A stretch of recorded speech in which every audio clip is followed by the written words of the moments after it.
Ok, bonjour tout le monde. Alors déjà, moi je suis content d'être là. C'est justement les réseaux sociaux, ça permet de répondre positivement à des invitations qu'on n'aurait pas eues sans les réseaux sociaux. Il faut que vous sachiez que j'ai plein de métiers. En fait, j'ai maintenant 50 ans. Et ouais, donc, Non, vous ne les faites pas. ouais, menteuse. Battu, battu, battu. J'en suis à mon 24e métier. J'ai eu un grand parcours en entreprise pendant un peu plus de 20 ans où j'étais essentiellement dans les médias. J'étais manager dans les médias chez TF1, chez Canal+, chez Énergie. Et depuis quelques années maintenant, je suis une sorte de troubadour avec plusieurs métiers. Donc, je suis influenceur sur LinkedIn et c'est un métier. J'ai un peu plus sur LinkedIn. Alors, par rapport à ce dont vous avez l'habitude sur Insta ou sur YouTube, ça va vous sembler pas beaucoup, mais pour LinkedIn, c'est beaucoup. Un peu plus de 150 000 followers. C'est énorme. C'est beaucoup. Je commets des livres aussi. Alors, je vous conseille un livre, parce que si j'ai bien compris, ce sont des étudiants qui vont être assistants ou assistantes. Hein. C'est ça. Oui, à terme, oui. Je vous recommande celui-là. Il est excellent. Un de mes tout premiers qui s'appelle « Mon boss est nul, mais je le soigne ». Parce que... Alors, la couverture a changé, si je puis me permettre. Non, c'est celle-là. C'est vous avez l'ancienne version. Ah, bah c'est moi. Vous avez la première édition. En fait, vous dites peut-être, en tant qu'étudiant, qu'on va subir un petit peu son boss, on va subir… Sachez qu'on peut tout dire en entreprise et c'est ça que j'ai adoré. Après, je vais parler du rôle d'assistant parce que quand j'étais en entreprise, je remercierai jamais assez les assistantes que j'ai eues, notamment 2. Mais en tout cas, il faut bien savoir que quand on commence sa carrière, on peut parfois avoir peur de dire les choses, de dire je préférerais qu'on fasse comme ça, je préférerais que tu ne me parles pas comme ça, ou je préférerais peut-être qu'on évolue. Vous n'avez pas à subir et ça, je trouve que c'est important, et notamment quand on est jeune, on peut avoir tendance à se plaindre et à ne pas demander. Il ne faut jamais hésiter à demander. J'aimais bien le côté, il ne faut jamais, si vous voulez demander 3 000, 4 000, 10 000 euros, dans l'absolu, faites ce que vous voulez. Si on ne demande pas, on risque de générer de la frustration. J'ai toujours été très surpris de constater que nos rêves n'ont pas de limite. Je vous assure que… Alors maintenant, ça s'appelle des slashers. Il paraît que c'est un truc de votre génération. Donc, il y a même un vieux, là, qui slash depuis qu'il a 20 ans. Et je trouve que la vie est extraordinaire pour ça. On n'a pas à la subir. On est dans un pays où on peut bouger, il suffit de se battre, il suffit de bosser, il suffit d'avoir des convictions et on y arrive absolument tout le temps. Mais vraiment. Alors, parfois, c'est lent, parfois, c'est long, parfois, on se plante. Mais comme disait l'autre, c'est en tombant qu'on apprend à marcher. Donc, il ne faut pas avoir peur, il ne faut surtout pas avoir peur. Je voulais rebondir sur ce que disait Alain sur les entretiens. Je vais vous donner la question qui tue dans un entretien de recrutement. C'est le sujet d'un de mes podcasts. Alors, si vous voulez voir ce que je fais, j'ai un podcast qui s'appelle Happy Work, qui est un des plus gros podcasts sur le monde du travail et qui travaille autour du bien-être au travail. Donc, la question qui tue dans un entretien de recrutement pour les prochains entretiens, moi, j'ai recruté beaucoup de personnes dans mes boulots et il y a un truc qui me désespérait. Il faut bien que vous vous disiez, donc, pardon, je vais dire des gros mots. Faire passer des entretiens, c'est chiant. Il faut penser à la personne qui est en face. C'est une purge. Si vous rencontrez 10 personnes dans une journée, je peux vous garantir qu'à la 9e, mais vous en avez jusque-là, jusqu'à ce qu'il y ait un candidat qui, au moment de la fin de l'entretien, vous dit « Excusez-moi, est-ce que je pourrais vous poser une question additionnelle ?» Là, le recruteur va vous dire « Ah oui ».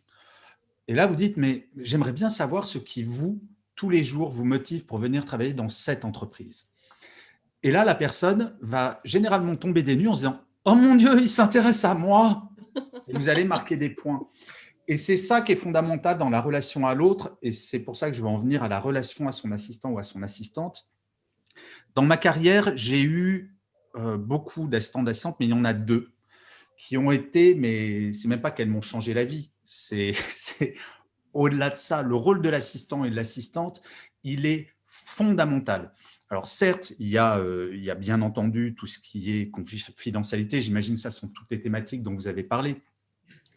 Moi, j'allais dire presque, alors je sais que je vais peut-être en faire sauter sur leur chaise, mais j'avais un peu l'impression parfois, pour ces 2 assistantes en tout cas, d'avoir comme une maman.